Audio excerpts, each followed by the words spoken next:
Hey there, thanks for coming back. So today's video is rather cleverly titled 5 Things I Wish I Knew from the Beginning. And what I mean by the beginning is, I suppose, that moment when I realized that our family was not exactly ordinary.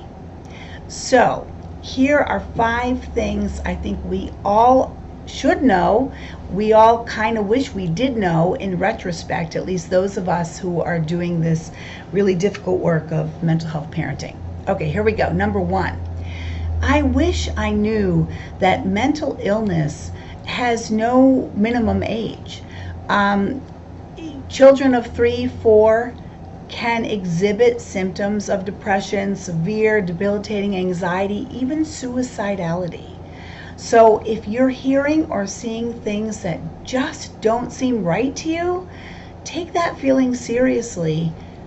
Check into it. Don't dismiss it and say, oh yeah, you know, that can't, 3-year-olds, 4-year-olds can't, they don't know what death is, they can't be suicidal.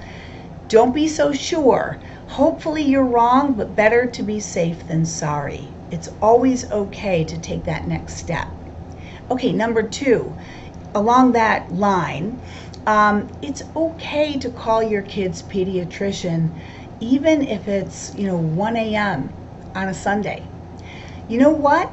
She knew what she was signing up for when she went to medical school.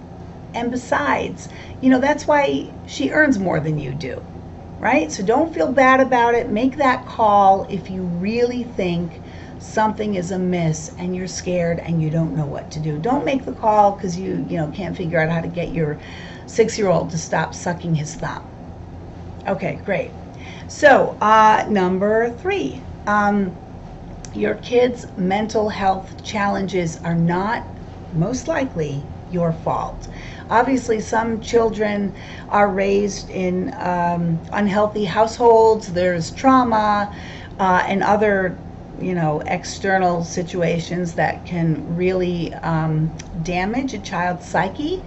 But for the most part, I think if you're watching these videos, it's not that you've done something to your kid. And even if your child's psychiatric profile was passed down from you or your partner or someone in your family,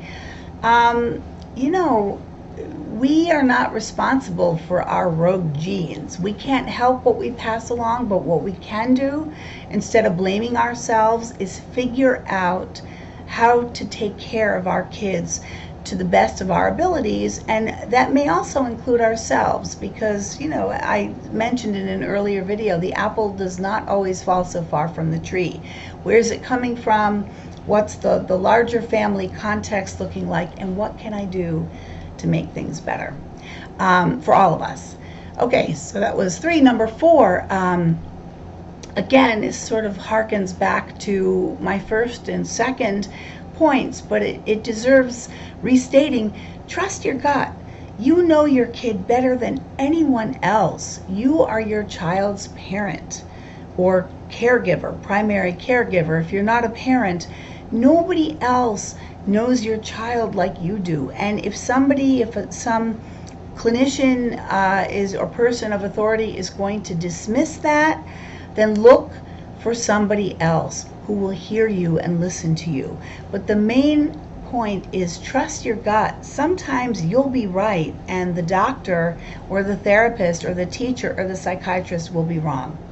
So don't give up on that. And the last thing I really wish I knew at the beginning, and then like the next year and the next year and the next year, and for about 10 years of my mental health parenting journey, I know it sounds corny, is I wish I knew to stop and take care of myself. I talked about that already in a couple of videos. It can't be said enough.